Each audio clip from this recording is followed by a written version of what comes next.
مدرسه في المدارس الله يقدر يعني وحصل فيها شيء، ما الغيش التعليم، ما ينفعش. ده قطاع منتج، او مثلا مصنع في المصانع في قطاع الصناعه حصل فيه مشكله وحريق ووفيات، مش معناها الغي القضيه كلها، ما ينفعش. يعني تحدد المسؤولين بيتحاكموا خلاص، يعني ياخدوا جزائهم نتيجه لاحكام قضائيه بحكم التدقيق ومعرفه مين الجاني الحقيقي الى اخره.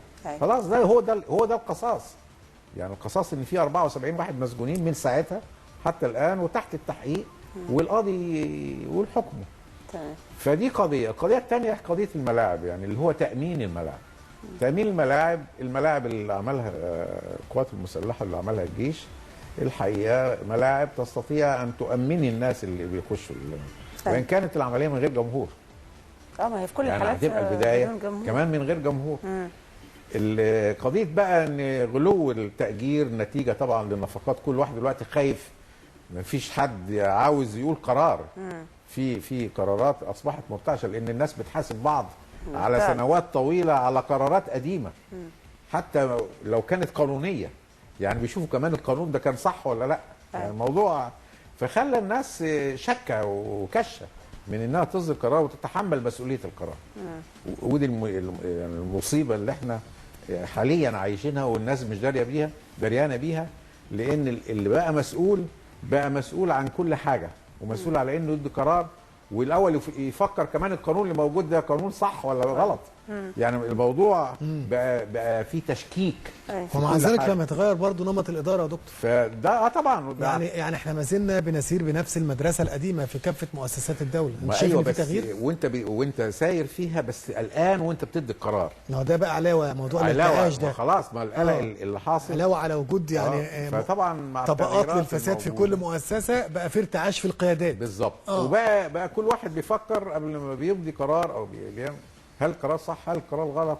هل القرار اللي قبل كده كان صح ولا غلط؟ هل القانون الموجود نفسه صح ولا غلط؟ يعني الموضوع بقى يعني وكله بيطلع القرارات ويرجع فيها تاني. كبير جدا في إدارة الأزمات اللي احنا عايشينها. فهي عاوزة طبعا تدخل حكومي بالنسبة لملاعب الجيش، لأن طبعا الأندية كلها يعني حتى النادي الاهلي اللي احنا كنا بنتكلم على انه ميزانيته تبقى عاليه وبيبقى فيها ارباح حوالي 37 مليون عجز. فالموضوع عاوز بقى تدخل من الدوله، لو كانت بتبقى سبورت فعلا او بتساعد وبتساند النشاط الرياضي يعود عشان تعود الحياه الطبيعيه جوه المجتمع، لان ده بينعكس على السياحه وبينعكس على الناس اللي بتيجي مصر حتى في الزيارات.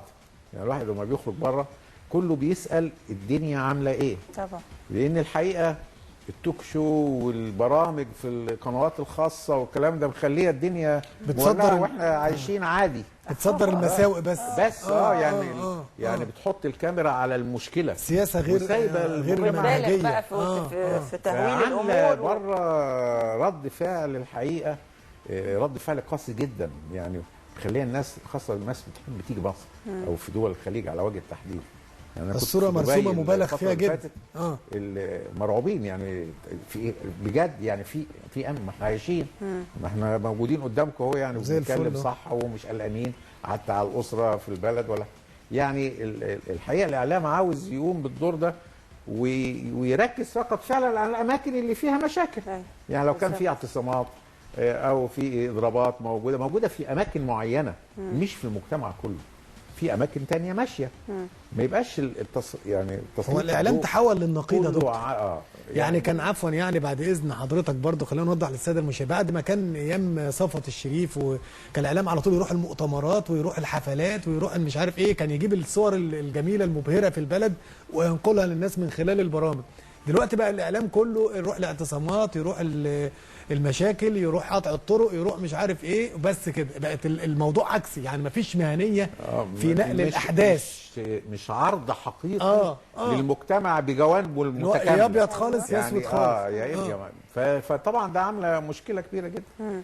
فدي عاوزه يعني الحقيقه الرياضه هي السبيل السريع الوحيد لشعور الناس بامن البلد، لان بتعمل مباريات خلاص بعد شويه قطعا الجمهور هيروح، وفي جمهور كتير يحب يروح. طب خلينا في الجزئيه دي برضه يا دكتور، الموضوع لو مشي تدريجيا، يعني احنا بنتكلم على استادات الجيش، وهناك برضه نوع من التشدد في موضوع التسعيره، يعني 40,000 جنيه يعني للمباراه. طب ما 10,000 جنيه يعني. لا هو كده الاستاد واقف يعني. ده خلاف التدريبات كمان. هو لازم بنتكلم على ايجار الملعب، خلينا في الايجارات. عشان كده الايجارات يعني ليه ما يبقاش 10,000 جنيه؟ قرار حكومي او قرار من الجيش. انا قصدي المرونه بقى من صانع القرار. فتره السماح حتى فتره السماح في الاول لغايه ما الدنيا تمشي ويبتدي الرعايه ويبتدي بس التلفزيون ويبتدي يبقى في اعلانات، يعني الدنيا تمشي. قبل فتره السماح يا دكتور لازم يبقى في تخفيض قيمه الايجار للملعب. ما هو هيوقفه، يعني هو يوقف حتى الايجار. يعني مش ضروري يحصله كمان الوقت، لا ويخفضه قبل الدخول. يعني يخفضه يعني وتحديدا انها ملاعب جيش وملاعب دوله. هي ملاعب جيش، ما هو دي برضه فيها الخوف في القرار. ما هو مش قادر القرار ليه ان يدفع قبل ما يجي كمان. امال ايه؟ طب ازاي بقى فين المرونه من المسؤولين؟ مرونه. ما بقول لك الخوف مخلي خلاص القرار قدامي كده. فلازم التدخل الحكومي بالتاكيد ان هم سبورت للموضوع. مش هينفع يعني مش هينفع اقول انا عاوز ارجع النشاط كوزير مثلا وانا مش ايه الخطوات اللي بتتخذها؟ لازم بقى اسهل الاجراءات. لكن انديه تخفيض النفقات وتاجيل التحصيل ده مهم جدا في الامور. والحقيقه ممكن ما دي تعتبرها برضو من ضمن الاعلان على حاله الامان اللي بيعيشها المجتمع. اكيد يعني اعتبرها كاعلان. أكيد. يعني برضه ده مهم ان لو النشاط الرياضي رجع وابتدى الاعلام يركز عليه شويه وبتاع الدنيا تمشي شويه. ومرحله بقى الاداره يا دكتور، يعني مثلا اول 4 مباريات مثلا ابدا اشوف لو كانت صدرت الاحكام في موضوع مجزره بورسعيد ابدا ادخل الجمهور تدريجيا، والاحكام ارضت مثلا اهالي الشهداء يعني تدريجي. مع نهايه الدور الاول اقول مثلا السماح ب 2000 مثلا مشجع من كل فريق او على الفريق صاحب الارض، بلاش الضيف حد يجي منه. بتقول كده يعني الامور عايزه فكر لما سمحوا في مباراه وعايزه مرونه بدخول جماهير ما حصلش مشكله. كانت الدنيا مشيت كويس، ما كانش في مشكله خالص يعني. الحقيقه كمان ان الناس محتاجه يبقى في حاجه ثانيه، يعني ما يبقاش كله يعني قاعد على الاضرابات واعتصامات والحاله كذا والحاله والمرتبات والحدود الادنى والحدود الاقصى. الناس خلاص برضو ملت، عاوزه يعني الشخصيه بتحتاج تملي شيء من الراحه، والا الناس يجي لها يعني تشك. اكيد بيبقى ماشيين في الشارع بقى بيفكروا في اي حاجه. ما موضوع الايجارات والكلام دوت زي ما تقول حضرتك لازم تدخل من الجهه الاداريه ضروري. لانه ده موضوع مهم جدا. اذا كان في نيه فعلا لاقامه الدوري 17 اكتوبر فدي مشكلات كبيره جدا اتكلم فيها معظم رؤساء الانديه.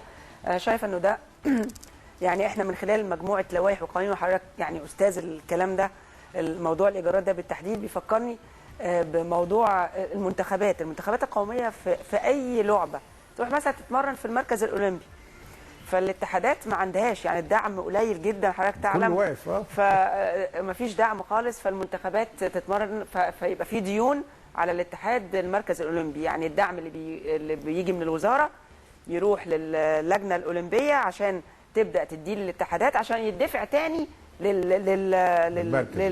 ايه ده؟ ايه اللوائح دي؟ طب ما خلاص ما هو ده منتخب